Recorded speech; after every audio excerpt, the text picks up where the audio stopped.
In this video, I'll be showing you the creation process of how I created this fan art of this cartoon character named Copper from the YouTube channel CopperStarToons, and this is my brother's YouTube channel. So my brother has an animation YouTube channel called CopperStarToons where he creates these really fun animations. So I'll have a link in the video description if you want to check out his YouTube channel. So I thought it would be really fun to create a 3D fan art of his 2D cartoon character in his videos. And recently, something that my brother has been doing on his channel is animating subscriber comments. So if you go over to his shorts page, he already has some animating subscriber comments. So definitely check that out. That's a really fun series that he's creating, and definitely give him some comments and let him know what you want him to animate. It's a really fun series. I really enjoy watching them, so definitely check that out. So I'll have all the final renders on my ArtStation profile. Link is in the description if you want to check that out. And also if you want to purchase the finished artwork project files, you can also get those with the links in the description on my Gumroad store and Patreon page. So to get started, I gathered some reference images. So I just went onto my brother's YouTube channel and I just took some screenshots of some different videos from his channel. And then I added all of those reference images into PureRef. PureRef is a really great program for organizing reference images.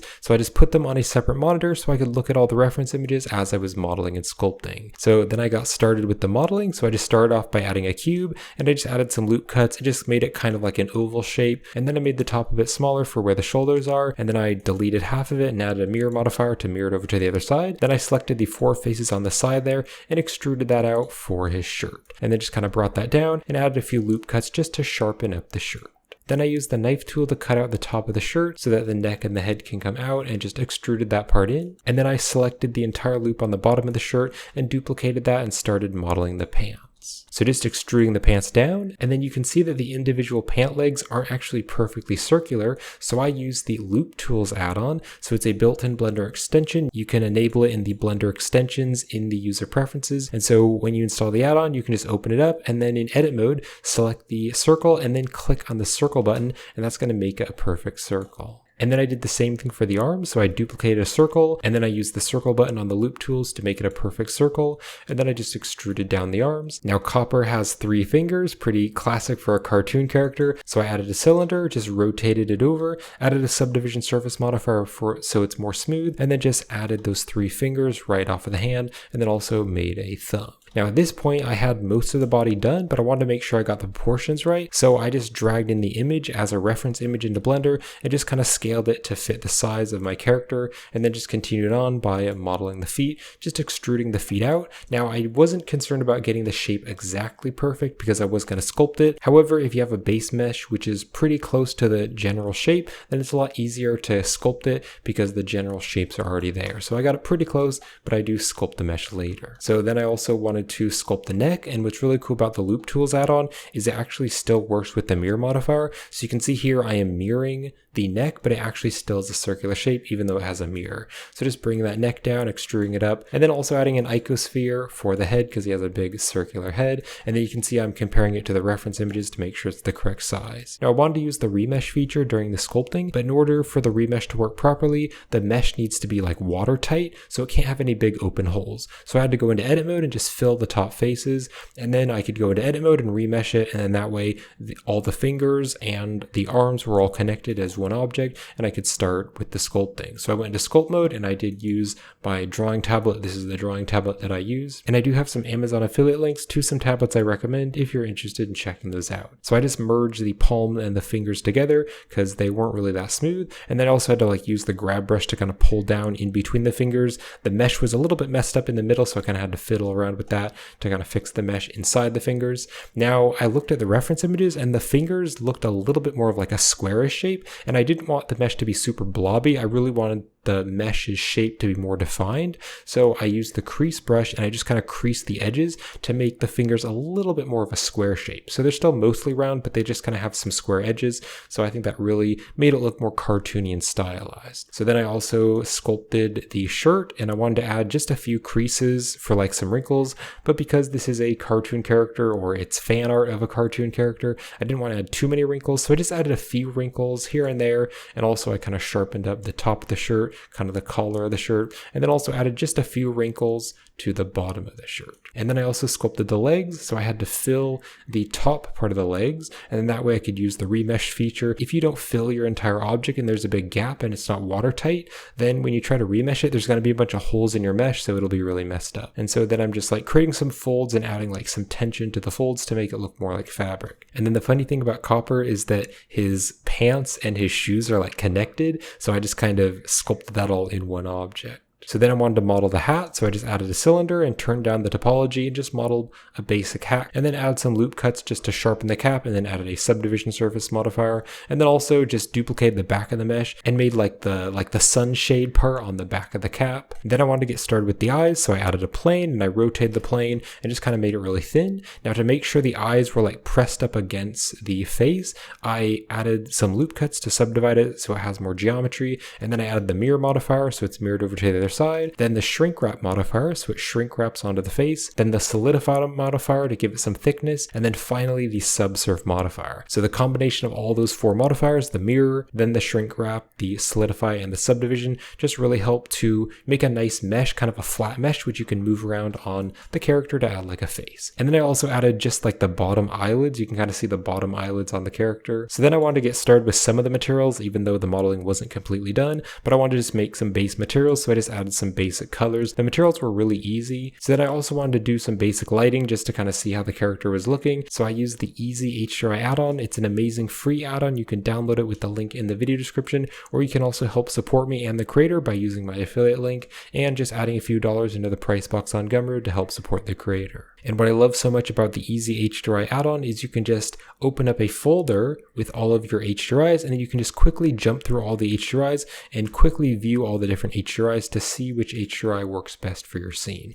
So I just found this HDRI here from Polyhaven, and that was pretty good, but I did turn down the brightness because I didn't want it to be too bright. And then I also just added a basic plane, and then also just started to do some lighting. So I used a very simple lighting setup. I basically just had two area lights on the back, which were kind of like rim lights, just to add like a little brightness, kind of a rim light on the character, and then just one main light. So then I continued on with the modeling by modeling his mouth, and that was the same exact process as the eyes. So just using that setup with like the shrink wrap modifier, the solidify and subdivision, but I didn't use the mirror modifier. So then I also modeled that little quiff. Copper has this like giant quiff coming out of the front of his cap.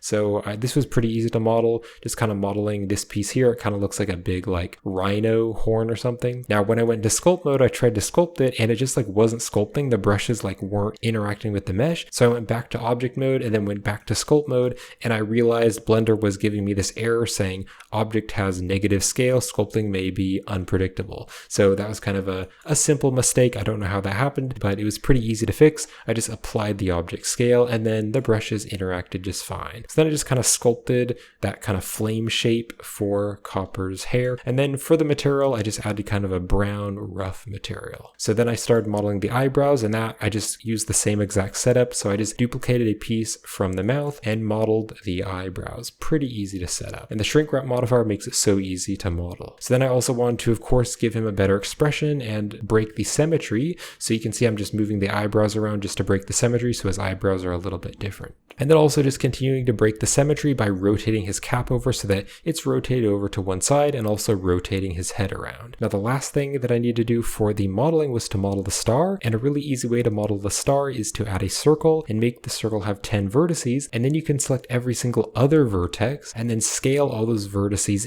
into the very center of the circle. And there we go, we now have a classic 5-pointed star, and then just fill the face there. So then I just gave it some thickness, kind of gave it a bevel on the edges, and then just added the colors to it. So, you know, a copper colored star because he's CopperStarToons, and then add a subdivision surface modifier with some loop cuts. And then I used the shrink wrap modifier and a subdivision surface to just stick that on his shirt. So now I got started with the rigging because I wanted to pose the character. Now I decided not to do any retopology because I wasn't really using this character for like animation or anything. I was just gonna basically just pose the basic sculpt. So I didn't want to go through and like spend all this time retopologizing the character when I just was doing a very basic pose. So you can actually just do a very basic rigging setup with a sculpt. So I just added some bones and just placed the bones in the arm, and then I used the with automatic weights. So what you do is you first select the mesh and then you shift select the bones and hit Control P and use the automatic weights. Now it's not the best rigging setup. You can see a little bit of spots on the arm where it's kind of like warping the mesh a little bit, but I wasn't really concerned about that because I was just going for a basic pose. I wasn't going to do like animation.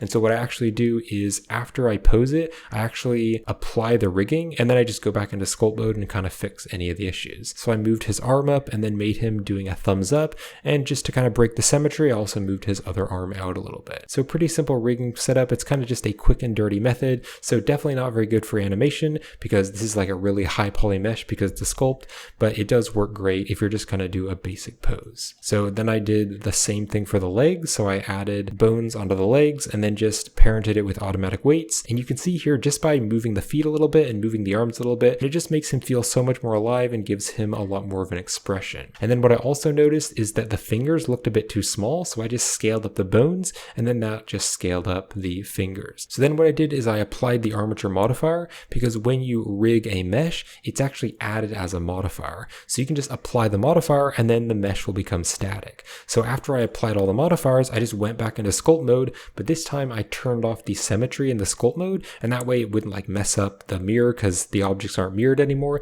And I just kind of fixed some of the mesh. I fixed some of the areas where the rigging kind of slightly meshed up the mesh, but then I also added more wrinkles, and I also was able to add different wrinkles on different sides of the mesh because the symmetry was broken. Now what I was also thinking about doing is adding some highlights in the eyes, because I often do that when I'm creating like stylized characters, because adding highlights to the eyes can really make the character feel more alive. So I just added these very simple like circular objects and stuck those on the top of the eyes for like highlights, and I do think it made the character feel a bit more alive. However, I decided to not go with it because in Copper's original drawings, he doesn't actually have highlights, so I decided to not go with it just because I want the character to look very original. So then here I am just kind of fixing like the finger, because you can especially see with the thumb just looks a bit weird and distorted because of the rigging. The rigging didn't work perfectly because it was kind of a quick and dirty rigging setup, but it was really easy just to go through and just kind of fix the thumb and kind of smooth it out, and also kind of smooth out the arm. So finally at the very end, I did some basic compositing. So here is the render layer. So I just rendered out Copper with a transparent background, and then what I did is I wanted to add just a little bit of a shadow to kind of pop him out from the background. So first what I did is rendered out the image, but then I took the alpha, the transparency here, so here's the alpha, and I saved this as an image. Then I opened up the image with Krita and I inverted it so that it's black in the middle and then white on the outside, and then I used the color to alpha to make the white transparent. Then after that I blurred it so that the black is just kind of a blurred outline. So you can see here's what it looks like. So just kind of a blurred outline of Copper's shadow. So just kind of like a background shadow. And I mixed that in with an alpha over. So you can see here it is before and here it is after. So it just adds a very subtle shadow behind Copper, but it just makes him stand out from the background.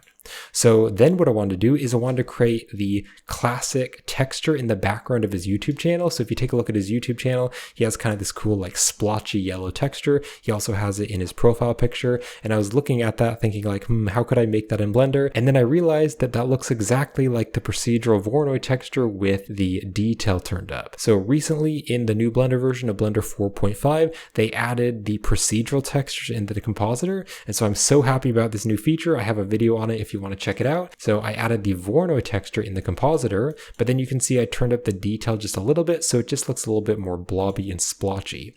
Then I added a color ramp and I created those classic colors. Then I put that through a hue saturation value just to kind of make it a little bit darker. And then I also put it through a blur just to kind of blur it slightly because I thought it was a little bit better if it was slightly blurred. And then I put that into an alpha over. And then finally, I just wanted to add a subtle vignette. So I added a box mask and then I blurred it heavily so that it was pretty blurred, and then mixed that into another alpha over, so the outline here or the corners of the image is just slightly darker. So I did like this final render. However, the background is really bright and yellow, and so it almost is a little bit distracting. It kind of takes away from the original image. So I did a few different renders. I did some renders with like a purple background and a blue background and just a few other backgrounds. So definitely let me know in the comments which background you like best. I posted all those renders to my ArtStation profile so you can check them out, just because I really wasn't sure what background I like best. I do really like just the plain colors. I think blue looks pretty nice, but also blue is kind of competitive to the blue shirt, so I didn't really like that the best. Purple's also pretty nice. I kind of like that dark purple. And then I also did like the yellow, but the yellow was kind of like so bright that it's kind of a little bit hard to see copper. It feels like a little bit too distracting. So I hope you enjoyed the video. Thank you for watching, and be sure to check out my brother's YouTube channel, CopperStarToons, where he creates some really fun animation videos, and he's also creating some shorts where he's animating subscribers' comments. So that's a really cool series. His goal is to animate subscriber comments until he gets to 100,000 subscribers. So he could definitely use your support. So if you'd like to support him, definitely subscribe and check out his YouTube channel. So I hope you enjoyed this video, and thank you for watching.